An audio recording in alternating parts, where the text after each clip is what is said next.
सभी दर्शकों को प्रणाम। जय माता दी। दोस्तों, आज का हमारा विषय है पूजा पाठ में हमारा मन क्यों नहीं लगता, अथवा जब हम जप अथवा ध्यान में बैठते हैं तो हमारा मन इधर उधर क्यों भटकता है।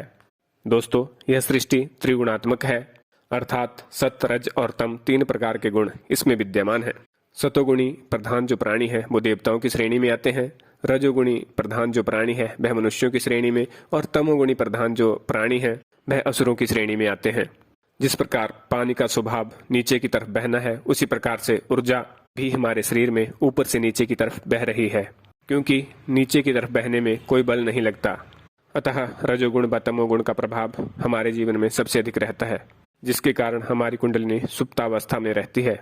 लेकिन जब हम जप ध्यान करते हैं तब ऊर्जा का जो संचार ऊपर से नीचे की तरफ हो रहा है, मंत्र बल से उसमें अवरोध उत्पन्न हो जाता है, जिसे ज्यादा समय तक हमारा मन रोक नहीं पाता, क्योंकि पूर्व जन्म के काम, क्रोध, लोभ, मोह आदि के अनंत संस्कार उसमें विद्यमान होते हैं, जिसमें मकान, गाड़ी, जमीन, विषय भोग आदि संस्कार भरे पड़े हैं।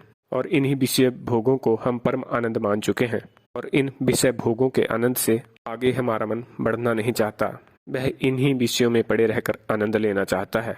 स्वयं अथवा अपने आप को खोकर ही परमात्मा को प्राप्त किया जा सकता है। संतों ने कहा है, अगर ईश्वर को पाना है तो स्वयं को खोना पड़ेगा। मन में विषयों को भरकर जब तक हम पूजा पाठ करते रहेंगे तब तक हम सिर्फ धार्मिक बने रहेंगे, आध्यात्मिक बिल्कुल नहीं बन पाएंगे।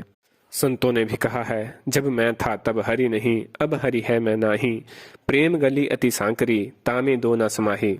अर्थात जब तक मन, बुद्धि, चित्त, अहंकार का अस्तित्व रहेगा तब तक आत्मा में विराजमान परमात्मा के दर्शन नहीं हो पाएंगे। अतः अगर मनुष्य ईश्वर को प्राप्त करना चाहता है तो उसे अपने ध्यान को इस श्रेणी का बनाना होगा। हमारा मन इंद्रियों से प्राप्त सुख से भली भांति परिचित है, इसीलिए वह उस सुख के प्रति आसक्त रहता है और विषय भोगों के पीछे निरंतर भागा रहता है।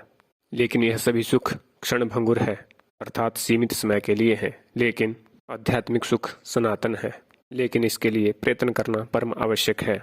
कहा गया है, जिन खोजा तिन पाइया, गहरे पानी पैठ, मैं बपुरा डूबन डरा, रहा किनारे बैठ।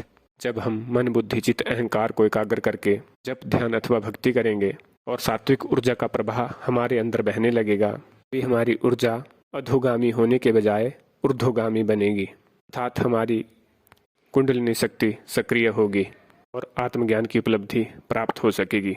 जय माता दी।